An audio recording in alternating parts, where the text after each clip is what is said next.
Tunnel road ಬಗ್ಗೆ ಈಗಾಗಲೇ BJP ಮತ್ತೆ ಆಡಳಿತ ಪಕ್ಷದ ನಡುವೆ ಜಟಾಪಟಿ ಕೂಡ ನಡೀತಾ ಇದೆ. ಈ ವಿಚಾರವಾಗಿ ಮಾತಾಡಲಿಕ್ಕೆ ಸಂಸದಂತ ತೇಜಸ್ವಿ ಸೂರ್ಯ ಇದ್ದಾರೆ, ನೇರವಾಗಿ ಮಾತಾಡಿಸ್ತಾ ಹೋಗ್ತೀನಿ. ಸರ್, ಇವತ್ತು ಜಾಗೃತಿ ಅಭಿಯಾನವನ್ನ ಮಾಡಿದ್ರಿ, ಜನರ ಪ್ರತಿಕ್ರಿಯೆ ಹೇಗಿತ್ತು ಸರ್? ಬೆಂಗಳೂರಿನ ಲಾಲ್ಬಾಗ್ನ ಎಲ್ಲ ಗೇಟ್ಗಳಲ್ಲಿ ಏನು ಸಿಗ್ನೇಚರ್ ಕ್ಯಾಂಪೇನಿಗೆ ಬೋರ್ಡ್ಗಳು ಹಾಕಿತ್ತು, ಸುಮಾರು ಒಂದು 5,000 ರಿಂದ 6,000 ಜನ ಇದನ್ನ ಸೈನ್ ಮಾಡಿದ್ದಾರೆ. ಸಾರ್ವಜನಿಕರು ನಮ್ಮನ್ನ ಬಂದು ನೋಡಿ ಇದನ್ನ ಯಾವ ಕಾರಣಕ್ಕೂ ಆಗಕ್ ಬಿಡಬಾರದು ಸರ್, ಇದನ್ನ ನಿಲ್ಲಿಸಬೇಕು ಈ ಟನಲ್ ರೋಡ್ ಅನ್ನ ಅಂತ ಜನ ಬಂದು ಇವತ್ತು ಮಾತನಾಡಿದ್ದಾರೆ. ಜನಕ್ ಬೇಡದ ಪ್ರಾಜೆಕ್ಟ್ ಅನ್ನ ಯಾಕೆ ಇದನ್ನ ಈ ರೀತಿ ಹಠದ ಮೇಲೆ ನೀವು ಜನಕ್ಕೆ ಹೇರಿಕೆ ಮಾಡಕ್ ಹೋಗ್ತಾ ಇದ್ದೀರಿ? ಪ್ರಜಾಪ್ರಭುತ್ವದಲ್ಲಿ ಜನಕ್ಕೆ ಯಾವ್ದು ಬೇಕಿದೆ ಆ ಕೆಲಸ ಸರ್ಕಾರ ಮಾಡಬೇಕು. ಸರ್ಕಾರದಲ್ಲಿ ಕೂತಿರೋರಿಗೆ, ಕಾಂಟ್ರಾಕ್ಟರ್ಗಳಿಗೆ ಬೇಕಾಗಿರುವಂತ ಯೋಜನೆಯನ್ನ ಮಾಡಿ ಜನರ ಮೇಲೆ ಹೇರುವಂತದ್ದಲ್ಲ. ಇದನ್ನ ಯಾವ ಕಾರಣಕ್ಕೂ ಕೂಡ ಬೆಂಗಳೂರಿನ ಜನ ಒಪ್ಪಲ್ಲ. ಟನಲ್ ರೋಡ್ ಆಗಲ್ಲ. ಯಾವ ಕಾರಣಕ್ಕೆ ಬೇಡ ಅಂತ ನಿಮ್ಮ ವಿರೋಧ? ಮೊದಲನೇದು, ಬೆಂಗಳೂರಿಗೆ ಬೇಕಾಗಿರುವಂತದ್ದು ಸಾರ್ವಜನಿಕ ಸಾರಿಗೆ, ಪಬ್ಲಿಕ್ ಟ್ರಾನ್ಸ್ಪೋರ್ಟ್.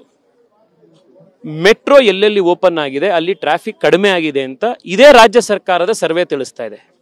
ನೀವು 43,000 ಕೋಟಿ ರೂಪಾಯಿನ ಒಂದು 30 ಕಿಲೋಮೀಟರ್ ರೋಡ್ ಅನ್ನ ಮಾಡಕ್ ಉಪಯೋಗಿಸ್ತಾ ಇದ್ದೀರಿ.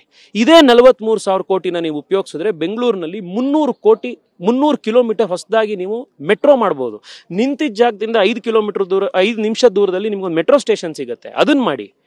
ಪೆಂಡಿಂಗ್ ಇರುವಂತ ಎಲ್ಲ ಪ್ರಾಜೆಕ್ಟ್ ಗಳನ್ನ ಫಸ್ಟ್ ಕಂಪ್ಲೀಟ್ ಮಾಡಿ. 50ಕ್ಕೂ ಹೆಚ್ಚು ಫ್ಲೈಓವರ್, ಅಂಡರ್ ಪಾಸ್ ಪ್ರಾಜೆಕ್ಟ್ಗಳು ಬೆಂಗಳೂರಿನಲ್ಲಿ ಇವತ್ತು ಪೆಂಡಿಂಗ್ ಉಳ್ಕೊಂಡಿದೆ. ಅದನ್ನ ಕಂಪ್ಲೀಟ್ ಮಾಡಿ. ರಸ್ತೆ ಗುಂಡಿ ಮುಚ್ಚಕ್ ಆಗ್ತಾ ಇಲ್ಲ, ಕರೆಕ್ಟ್ ಆಗಿ ಫುಟ್ಪಾತ್ ಮಾಡಕ್ ಆಗ್ತಾ ಇಲ್ಲ. ಈಗ 150 ಅಡಿ ಒಳಗಡೆ ಹೊಸ ಗುಂಡಿ ಮಾಡಕ್ ಹೋಗ್ತಾ ಇದ್ದೀರಾ ನೀವು. ಇನ್ನು ಇದು ಪರಿಸರಕ್ಕೆ ದೊಡ್ಡ ನಾಶ. ಇದು ಉತ್ತರದಲ್ಲಿ ಸ್ಯಾಂಕಿ ಟ್ಯಾಂಕ್ ಕಂಡು ಬಿದ್ದಿದೆ ಇವರಿಗೆ, ದಕ್ಷಿಣದಲ್ಲಿ ಲಾಲ್ಬಾಗು, ಇಲ್ಲಿ 6.5 ಎಕರೆ ಮಾರ್ಕ್ ಮಾಡಿಟ್ಟಿದ್ದಾರೆ. ಇವತ್ತು ಅಧಿಕಾರಿಗಳು ಬಂದು ತೋರಿಸಿದ್ರು ಇದು ಏನಾಗುತ್ತೆ ಈ ಜಾಗದಲ್ಲಿ ಅಂತಂದ್ರೆ, ಕಂಪ್ಲೀಟ್ ಆದ್ಮೇಲೆ ಇಲ್ಲೊಂದು ಕಮರ್ಷಿಯಲ್ ಕಾಂಪ್ಲೆಕ್ಸ್ ಮಾಡಬಹುದು ಅಂತ. ಲಾಲ್ಬಾಗ ನಿಮಗೆ ಕಮರ್ಷಿಯಲ್ ಕಾಂಪ್ಲೆಕ್ಸ್ ಮಾಡಕ್ಕೆ? ನೀವು ಎನ್ವಿರಾನ್ಮೆಂಟ್ ಅಸೆಸ್ಮೆಂಟ್ ಮಾಡಿಲ್ಲ, ಜಿಯೋಲಾಜಿಕಲ್ ಸರ್ವೆಯಿಂದ ಪರ್ಮಿಷನ್ ತಗೊಂಡಿಲ್ಲ. ಕೆಳಗಡೆ ನೀವು 150-200 ಅಡಿ ನೀವು ಆಳದಲ್ಲಿ ನೀವು ಇದನ್ನ ಕೊರೆದಾಗ ಕೆಲವು ಸೆನ್ಸಿಟಿವ್ ಏರಿಯಾಗಳು, ಕೆರೆ ಇರುವಂತ ಕಡೆಗೆ ಏನ್ ಸಮಸ್ಯೆ ಆಗ್ಬೋದು, ಅದ್ರದ್ದು ಹೈಡ್ರೋಲಜಿ ಏನಾಗ್ಬೋದು, ಗ್ರೌಂಡ್ ವಾಟರ್ಗೆ ಏನಾಗ್ಬೋದು, ಇದ್ರ ಬಗ್ಗೆ ನೀವು ಸ್ಟಡಿ ಸರ್ವೆನೇ ಮಾಡಿಲ್ಲ. ಇದು ಅನ್ಸೈಂಟಿಫಿಕ್ ಆಗಿರುವಂತ ಪ್ರಾಜೆಕ್ಟ್. ಈ ಎಲ್ಲಾ ಕಾರಣಕ್ಕೋಸ್ಕರ ನಾವು ವಿರೋಧ ಮಾಡ್ತಾ ಇದ್ದೀವಿ. ಇನ್ನು ಇದು VIP ಪ್ರಾಜೆಕ್ಟ್. ಈ ಕಾರಿಡಾರ್ ಅಲ್ಲಿ ಹೋಗಕ್ಕೆ, ಈ VIP ಟನಲ್ ಕಾರಿಡಾರ್ ಅಲ್ಲಿ ಹೋಗಕ್ಕೆ ಬರೀ ಕಾರ್ಗಳಿರ್ಬೇಕು. ನಿಮ್ಮ ಹತ್ರ ಕಾರ್ ಇಲ್ಲ ಅಂದ್ರೆ ನೋ ಎಂಟ್ರಿ. ಬರೀ ಕಾರಿದ್ದು ಆಗಲ್ಲ, ಕಾರಿದ್ದು ದಿನಕ್ಕೆ 660 ರೂಪಾಯಿ ಟೋಲ್ ಕಟ್ಟಬೇಕು. 20,000 ರೂಪಾಯಿ ತಿಂಗಳಿಗೆ. ಬೆಂಗಳೂರಲ್ಲಿ ಎಷ್ಟು ಜನ ಇದ್ದಾರೆ ಸರ್? 20,000 ರೂಪಾಯಿ ಪ್ರತಿ ತಿಂಗಳು ಬರೀ ಟೋಲ್ ಕಟ್ಟಕ್ ನಮ್ ಕೈಲಿದೆ ದುಡ್ಡಿರೋರು ಅನ್ನೋರು. 20,000 ರುಪೀಸ್. ನೀವು ಲೋನ್ ತಗೊಂಡ್ರೆ ನ್ಯಾಷನಲೈಸ್ಡ್ ಬ್ಯಾಂಕ್ ಅಲ್ಲಿ 2 BHK ಮನೆ ತಗೊಂಡ್ಬಿಡ್ಬೋದು 20,000 ರೂಪಾಯಿ ಟೋಲ್ ಕಟ್ಟೋ EMI ಅಲ್ಲಿ. ಇಂಥ ಅನ್ಸೈಂಟಿಫಿಕ್ ಯೋಜನೆ ಶ್ರೀಮಂತರಿಂದ ಶ್ರೀಮಂತರಿಗಾಗಿ ಶ್ರೀಮಂತರಿಗೋಸ್ಕರ ಮಾಡಿರುವಂತ ಯೋಜನೆ ಇದು. ಯಾವ ಕಾರಣಕ್ಕೋಸ್ಕರ DK ಶಿವಕುಮಾರ್ ಅವ್ರು ನಾವು ಮಾಡೇ ಮಾಡ್ತೀವಿ, ಯಾಕಂದ್ರೆ ಇಷ್ಟು ಅವೈಜ್ಞಾನಿಕವಾಗಿದೆ ಅಂತ ಹೇಳ್ತೀರಿ, ಬಡವರಿಗೆ ಅನುಕೂಲ ಇಲ್ಲ ಅಂತ ಹೇಳ್ತಿದ್ದೀರಿ, ಆದ್ರೂ ಯಾಕೆ ಮಾಡ್ತಾ ಇದಾರೆ ಅಂತ ನೀವು ಅವ್ರನ್ನೇ ಕೇಳಬೇಕು ಸರ್. ಇದು ಯಾಕೆ ಅವರಿಗೆ ಯಾರು ಅಡ್ವೈಸ್ ಮಾಡಿದ್ದಾರೆ, ಇದ್ರ ಹಿಂದೆ ಯಾಕೆ ಅವರು ಇನ್ನೂ ವಯಬಲ್ ಆಗಿರುವಂತ ಎಷ್ಟು ಪ್ರಾಜೆಕ್ಟ್ಗಳಿದೆ ಅದನ್ನೆಲ್ಲ ಮಾಡಬಹುದು. ಇವತ್ತಿಗೂ ಡೆಲ್ಲಿಯಲ್ಲಿ ಅಕ್ರಾಸ್ ಪಾರ್ಟಿ ಶೀಲಾ ದೀಕ್ಷಿತಿನ ಜನ ನೆನ್ಪಿಟ್ಕೊಳ್ತಾರೆ, ನಾಪಿಸ್ಕೋತಾರೆ. ಡೆಲ್ಲಿಲಿ ಇಷ್ಟು ದೊಡ್ಡ ಮೆಟ್ರೋ ಶೀಲಾ ದೀಕ್ಷಿತ್ ಮಾಡಿದ್ರು ಅಂತ. DK ಶಿವಕುಮಾರ್ ಅವ್ರಿಗೂ ನಾನು ರಿಕ್ವೆಸ್ಟ್ ಮಾಡ್ತಾ ಇರುವಂತದ್ದು, ಬೆಂಗಳೂರಿನ ಜನ ಇವತ್ತು SM ಕೃಷ್ಣ ಅವ್ರನ್ನ ಯಾವ ತರ ನೆನಪಿಸ್ಕೊಳ್ತಾರೆ, ಇನ್ನೊಂದು 10 ವರ್ಷ ಆದ್ಮೇಲೆ ನೀವು ಬೆಂಗಳೂರಿಗೆ 300 ಕಿಲೋಮೀಟರ್ ಮೆಟ್ರೋ ನಿಮ್ಮ ಅವಧಿಯಲ್ಲಿ ಆಯಿತು ಅಂದ್ರೆ ನಿಮ್ಮ ನೆನಪಿಸ್ಕೊಳ್ತಾರೆ. ಅದು ಬಿಟ್ಟು 18 ಕಿಲೋಮೀಟರ್ ಟನಲ್ ಹಿಂದೆ ಆಗದಲ್ಲೇ ಇರುವಂತಹ ಪ್ರಾಜೆಕ್ಟು. ಅಧಿಕಾರಿಗಳನ್ನ ಕೇಳಿತು, ಎಷ್ಟು ಡಿಪಾರ್ಟ್ಮೆಂಟ್ಗಳಿಂದ, ಕೇಂದ್ರ ರಾಜ್ಯ ಸರ್ಕಾರಗಳ ಡಿಪಾರ್ಟ್ಮೆಂಟ್ ಇಂದ ಪರ್ಮಿಷನ್ ತಗೋಬೇಕು ಅಂತ.